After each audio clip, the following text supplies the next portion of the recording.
There are ways that we can correct these optical aberrations, and some of them are unfortunately expensive, like buying better equipment. Sometimes you don't have that option though, and so usually what you should try to do is stop down the lens. So don't use it wide open all the time, but stop it down, and you'll be able to get rid of a lot of the optical aberrations that exist for that lens. Now lenses are designed, as you know, with a specific image circle in mind. So as light enters the lens, it's focused onto a circle that is cropped basically by the sensor, because the sensor is square. It's not actually a circle. And the very outside edges of this circle will have the most problems, as you've seen, because it's a result of where this light is being focused.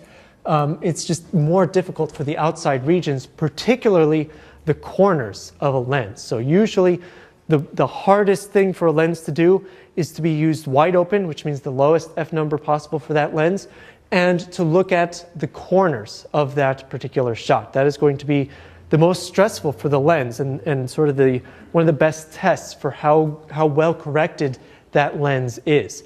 Now, as soon as you stop down that lens and use something more along the lines of maybe f8 or f11 even, then you will correct for a lot of these issues, because you will be using the sensor portions of the lens, which will be just inherently better and more corrected than the outside portions of that lens.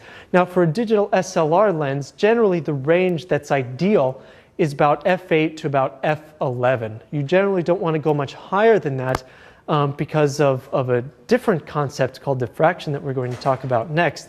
And you generally don't want to go lower than that. Well, if you can get away with it, you don't want to go lower than that, because then you will get these optical aberrations as a result of using a very low F number. So generally with a digital SLR, you should aim for, especially if you need it to be absolutely perfect, you should aim for something around f8 or f11. Now, compact digital cameras, I would say the same, but unfortunately diffraction comes into play much sooner there. So you exchange these optical problems for a softness, and don't worry, I'll explain this more in just a little bit. You exchange one thing for another much more quickly in a compact digital camera. So generally you might need to get away with something like f5.6, maybe f8, but I suspect that on most compact cameras you're going to be diffraction limited in those cases. So stop down. If you have your camera on a tripod, you're taking a landscape shot, for example, just set it to f8. Just do us all a favor, because if you use this lens wide open, unless you really need to on a landscape shot, you might be disappointed in how relatively soft your image looks versus that same lens on at f8 or so. And even the sharpest lenses in the world do benefit quite a bit, or well, I mean it varies, but they do benefit by stopping down at least a couple of stops. Okay, let's see. I think diffraction is an interesting topic, but I think we should wait 5 minutes before we talk about that. So let's take a 5-minute break. When we come back, we will talk all about diffraction. All right, hello everyone, welcome back. So we did run a little bit late because everyone was curious about my Thanksgiving story, and that's why you should come to lectures, because you get to hear all of my rants off camera that I also happen to mention. And so, but with that said, we do need to talk about some of the interesting stuff as well that's not related to my holiday plans.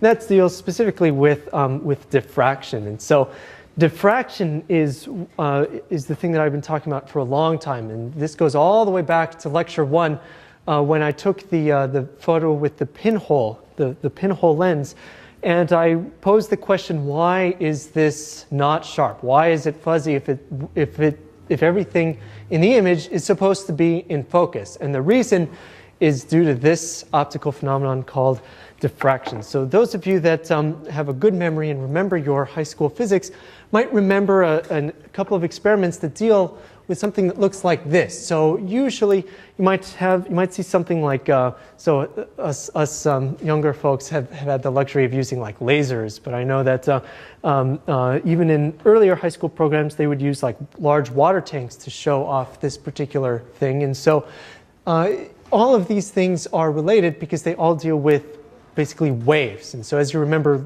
light can operate not only, or has characteristics of not only a particle because of the photons, but also waves. And so it's this waves aspect that we're focusing in on right now. And what happens very generally is that we have a set of waves that are coming in and it hits some obstruction that has a narrow slit in it. And so as you can imagine, this is analogous of a lens that has small aperture within it. And so as the waves pass through this slit, they actually basically wrap around the edge and vary their distances to the other side. But because they vary in distances ever so slightly, we get these weird patterns where sometimes the waves get out of phase and they basically cancel each other out.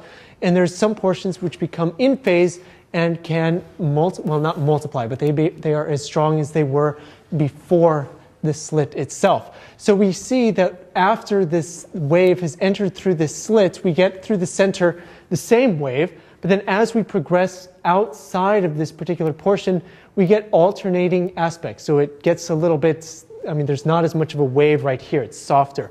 Then there's another wave right here, and then there's no wave right there. And just to put this into motion, we can see this in a ripple tank. So this is a very similar thing. You will see something that looks almost exactly the same as that still image that I showed you. It's just going to be not quite as high in resolution, so it's harder to see each of these aspects of in phase and out of phase for a particular wave. Now let's see. Okay, so here we can see that there's a variety of, there's some equipment that they use to show us this particular thing, including some light equipment and mirrors and projection screens and all sorts of stuff. Then of course they also have to have a ripple tank as well, where they have a slit right here and they have some device that actually generates waves in this water. Remember that this is applicable because waves in the water are just like because light operates as a wave, we can use the waves on the surface of the water as an analogy. So we can see that we have this slit here, and the waves propagate out. They sort of they fan out from the center of that slit. So the same thing happens in light. So as the light comes in through this slit, it doesn't just come straight down to the sensor, it also sort of bends and fans out a little bit as well. So the smaller the aperture slit here, the more this is going to become a problem. And in fact, just go back here, what this actually looks like with a point source of light that's poking through a very small slit in say this piece of paper or this wall, is that we have the point in the middle and then this sort of these concentric circles, these donuts that go outward from that circle in the center. Now, I would be very surprised if your digital sensor was actually had enough megapixels in it to actually see this exact pattern. But imagine what would happen if you were expecting this one circle to be right in one pixel, right here. And then, of course, you have neighboring pixels. What would this circle look like if you had pixels that were about as large as this center circle right there? So you would see that one center pixel is bright red. But what about these neighboring ones? You'd see they would be just slightly red, right? You wouldn't see this detail because we're talking about pixel level here, but you would see that there is some noticeable amount of red. And so if you actually make the slits smaller, the size of this concentric circle or this donut shape will increase. You'll cover more pixels. So what happens then? So you have this red that's supposed to be covering one pixel is now covering multiple pixels. Let's say these 9 that are surrounding it, and it just becomes fuzzy, becomes out of focus. And that's, not out of focus, that's incorrect, but it looks out of focus, it looks fuzzy. And that's exactly what can happen when we are dealing with this. So let's say that we take a photo at an aperture of f5.6, which is still relatively large of an f number. Then we stop down to a very small f45. I don't recommend this at all for digital, but you get to see exactly what happens. We destroy a lot of the detail because of this diffraction problem. It just becomes soft. It wraps around this narrow slit that happens to be inside of our lens, and it causes this weird pattern to emerge that you don't see. You don't see that specific wave pattern, but the result is this fuzziness that can happen in your image. Now, because, as you know, pixels vary in size from one sensor to another, so some sensors have very, very small pixels, whereas other sensors have large pixels. Different digital cameras will actually be impacted by diffraction at different f numbers. Okay, because remember that diffraction is going to happen basically anywhere that light passes through an aperture. But the larger the pixels that we have, the less likely we are to capture the problem, the surrounding concentric circles around that disk. So if we have smaller pixels, like we do in, say, digital cameras, then we're more, compact digital cameras, more specifically, then you're going to start to see diffraction much sooner. And this is one reason that adding more megapixels into already burdened compact digital cameras, and even digital SLRs these days, which are now growing ever so high in their megapixel counts, we're seeing this diffraction problem sooner and sooner and sooner. So just to give you an idea, so we've talked about, or I think we've referenced this particular website at least once before, and I want to do it again because they have a very, very good tool online that not only talks about the same sort of thing, but it also has this neat little diagram here that we can use to try to determine how diffraction will impact us. So it has here a list of f numbers, or rather apertures, and some cameras and associated pixel sizes. So if we actually take a look at some of the pixel sizes, and keep in mind that these are old cameras, so these pixel sizes are larger than they are now. This is an old Canon 1D, which is probably, I don't know, 8 years old now. It's pretty old at this point. You can see that the pixel, these dotted lines here, is actually pretty large. So I'll just keep going down. 1DS, okay, it's smaller, all the way down to a Canon PowerShot, which is a small compact digital camera. You can see how small the pixels are on this particular sensor. Now, we can see that if I modify, let's go back to the 1D here, I can modify the aperture. So the larger the aperture, the less likely I am to have this diffraction problem. Because the smaller the slit, the more this is going to be a problem. So if I go from f2 on a particular lens all the way up to f32 on a Canon 1D, you can see how that what used to be a point has now become not out of focus but blurry due to diffraction. And so this one point now covers these 9 pixels, and it's going to look soft and blurry within the image itself. Now I'm just going to go down to a pretty reasonable f8 in this case on a Canon 1D. And then I'm just going to start going down the list of cameras to make the pixels smaller so that you can see, even though I'm dealing with the same size of the aperture, and this is somewhat misleading because normally when we shrink the camera sensor size, what do we also have to do to the lens?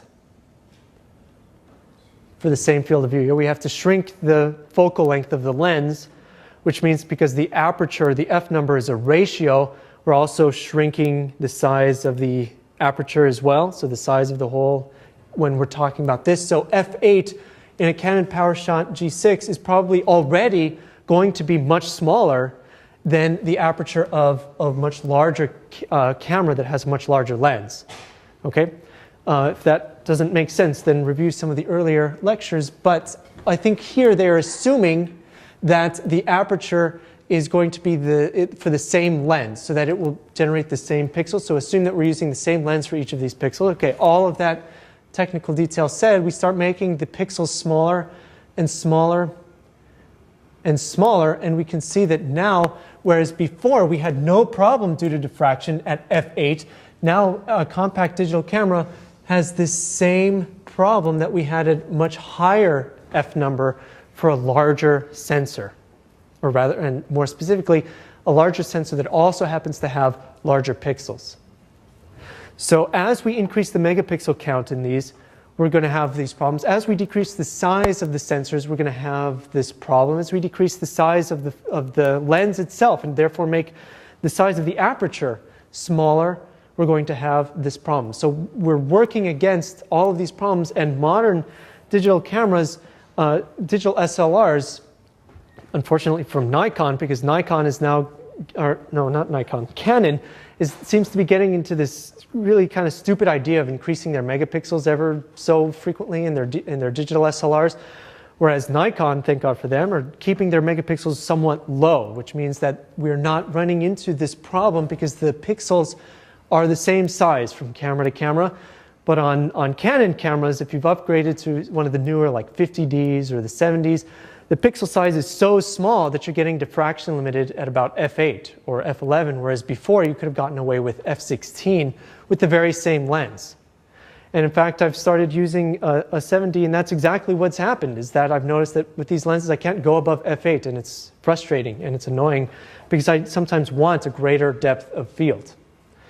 And so you have to exchange sharpness in terms of focus for softness due to diffraction. And so there's no, unfortunately, really good way of fixing this except having, monstrously sized sensors. But then, of course, we have to pay for that in actual cash dollars rather than in any sort of optical way. Okay, anyway, so diffraction is bad for us because it increases the softness of an image without us wanting to do it. So it's counterintuitive because we've been told up until all of this time that increase the f number and you'll get more in focus. You'll get a sharper image than what you had before, and that's true up to a point. But then after you reach this diffraction limit, you will start just getting softer and softer and softer images, and it'll just become increasingly frustrated. So you can use this website. I believe it has a calculator at the bottom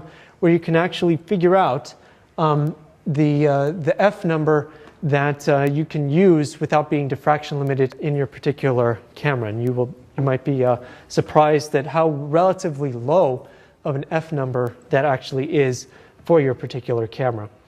So that's something to keep in mind, and it's something that means that if you want to really get the optimal quality out of your lens and out of your camera, if you have a digital SLR, then I recommend sticking to about f8 to f11. Any smaller of an aperture, you'll start getting diffraction limited pretty much for most digital cameras out there today. And any larger of an aperture, you will start getting optical aberrations from your lens. So if you want the best, f8 to f11 is probably the way to go unless you have a very exceptional lens. Now on compact digital cameras, you will have to experiment, but you may frankly be screwed no matter what you do, because you'll either have optical problems because of low f numbers, or you're going to be diffraction limited due to high f numbers. And so you would have to frankly determine what will be the best, but generally, again, f5.6 to f8, even on those, would be a good starting point for you to figure out what is the best thing for you to do. Okay, so we talked about a lot of optical artifacts. So we've talked about artifacts involving the lens, artifacts involving properties of light itself, but there's even more artifacts that can exist just because of the nature of digital photography, the nature of the sensor, what we have to do in order to process the images. And we've talked about some of these. So can you name some of these artifacts that we've discussed already? Here's a hint. Let's say you increase the saturation a lot of an image. A lot. It's something like posterization. Oh, good. Okay. So did somebody say that, or did I? Okay, maybe not. So I made you all look smarter, I guess, on camera. Okay, anyways. So posterization is one. We talked about that, where it causes this gradient, what used to be a smooth gradient, have visible steps in it. Another one is, of course, the noise. So the noise that we've seen, that's, it partially has to do with the optical properties as well, but it has a lot to do with the sensor itself. Then blooming, I think I mentioned very briefly. That deals with when you overexpose a particular region. If you really badly overexpose it, the overexposure sort of spills to neighboring pixels, and it makes a bad problem even worse. But there's other things that can happen as well. So if you recall, we have a filter on the very top of the lens, so above the micro lenses, we have this filter called an anti-alias filter.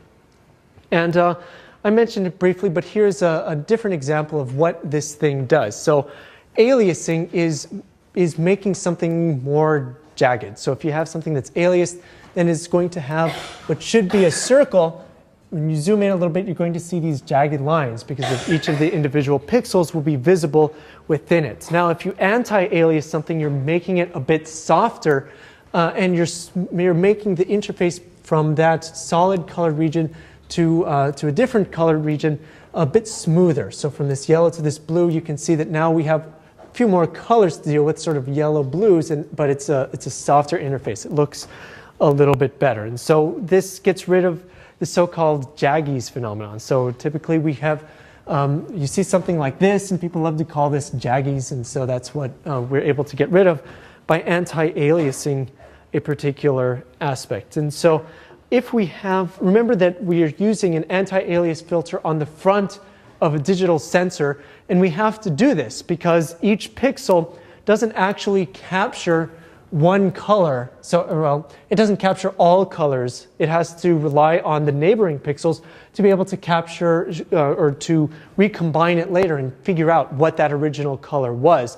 That can cause weird artifacts when we have very highly alternating patterns. So if it was a lot of lines, as we saw back here in the diffraction one, so if it's a lot of lines and it just so happens that these are different colors and it's alternating from white to black to white to black, take a picture of this, and each of these colors falls on one pixel on your camera because you're sufficiently far away, then it has to guess, and it might get it wrong. It might try to make all of this sort of a gray color like this area just because it's recombining this color incorrectly. And so we have this anti-alias filter to try to make it smoother and eliminate this problem, this high frequency pattern, or this high frequency pattern, same thing, it's twice. So this high frequency problem, eliminate it altogether. Now, there do exist problems that can happen from aliasing. So if we have an image of a building, and this has a very high frequency pattern, as you can see, it goes from the red brick to the white mortar and back and forth very, very quickly. Let's say we shrink this image just ever so slightly and we don't use any anti-aliasing. Okay, so we just shrink the image ever so slightly. The computer has to decide which of these pixels to keep and which ones to throw away. And sometimes, if you get it just right, you'll get a pattern that looks like this, where sometimes it has to pick more of the red brick pixels, sometimes it has to pick more of the white mortar pixels, and that's just because there's no finer level of detail. It just can't, it has to throw some detail away and keep other amounts of detail. And so as a result, we get this sort of weird ripple effect that can happen on this brick wall. And this, the result of this is called Moira. And so you might see this, you'll see this especially on compact digital cameras, which might have to have a weak anti-alias filter in order to get some detail out of the particular scene.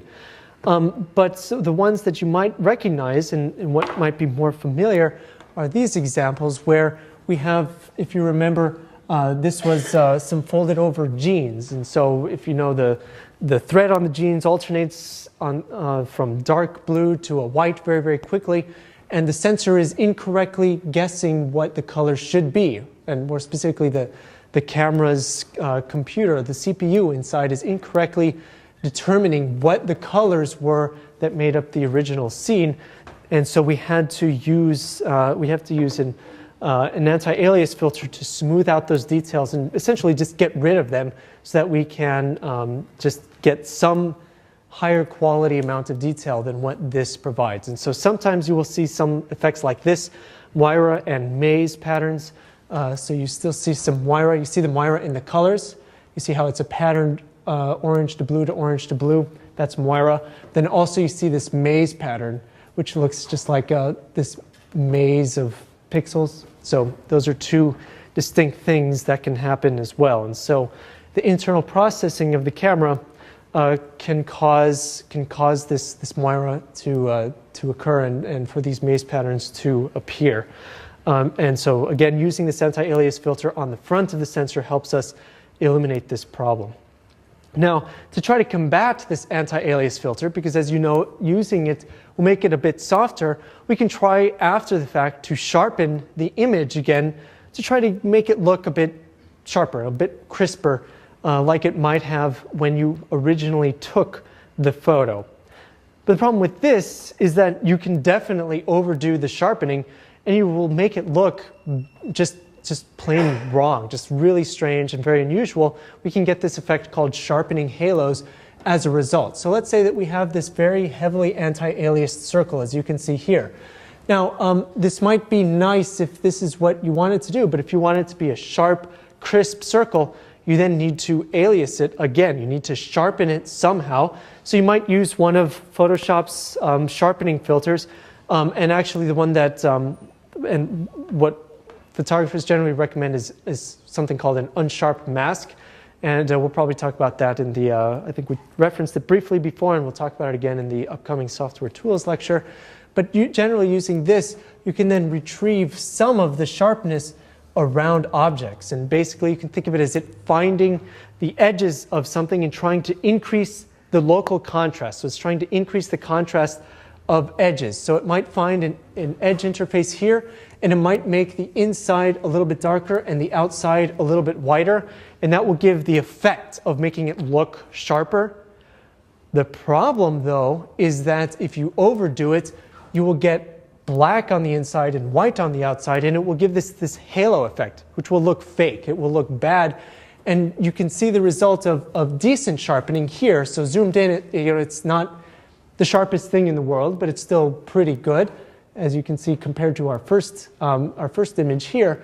Or you can overdo it and just get these weird white halos that surround your circle. And this is generally a bad thing. And cameras, out of the box, will generally apply some amount of sharpening to try to combat this anti-alias filter that they have to use. So generally, when you buy a camera, and it's set to JPEG mode by default, you take a couple photos, you put it on your computer, and it looks reasonably sharp. The reason for that is that this sharpening in camera is combating with this anti-alias filter. But sometimes manufacturers go a little too far with the default sharpening, and it can be over-sharpened. Maybe not to this degree. This is certainly an extreme, but just enough that it doesn't look quite right. So you might need to turn down the sharpening in your camera, or again use RAW in order to be able to apply your own sharpening to the file as you process it. So again, yet another plug for RAW to be able to process something as best as possible. Now, of course, when we're talking about digital artifacts, we also have to talk about lossy compression as well. So artifacts that can result due to compression. And so JPEG is particularly prone to this particular problem. If you save a JPEG file in a very high quality, it's always lossy, but it's not going to lose that much data. You will still retain a lot of the detail that exists within it. But, and we've referenced this before when we were talking about file formats, as you compress something very heavily, you will get very strange compression artifacts because it has to throw some data away. So here you can actually see pretty well, I think, the blocking that occurs within JPEG. So you can see that there's these sort of large blocks that just are not visible in this higher quality. And so decreasing the quality in JPEG, which I'm sure most of you know already not to do, but this is really just an extreme example of the compression artifacts that can happen. So using a very low quality, while it will save you some space, will be bad for the quality of your photos. And certainly you should save, I'm sure I've mentioned this, but just to mention it again, if you take photos in RAW, or rather, I'm sorry, if you take photos in JPEG, I recommend as soon as you download them, you make 2 copies. One copy that you're just going to save in its original pristine condition, and another copy that you should feel free to modify however you wish. And if you're very careful about just always using save as, for example, then maybe you don't need to keep 2 copies. But I don't recommend overwriting your original image, because once you've overwritten it with JPEG, you've lost a little bit of data. Nothing like this, but you've lost a little bit of data, you're never going to retrieve it again. So you really should be careful with compression artifacts when resaving JPEG files. So if you do use in-camera JPEG rather than in-camera RAW, I recommend you go into your camera's menu and you set the JPEG setting to the highest quality possible. It will use a little bit more space on your CF card or on your SD card than just the smaller JPEG quality, but you will get the highest quality possible out of it.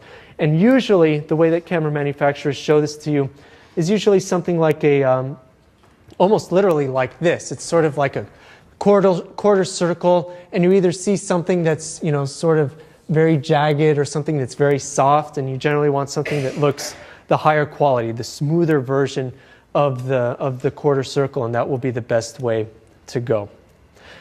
And that's it.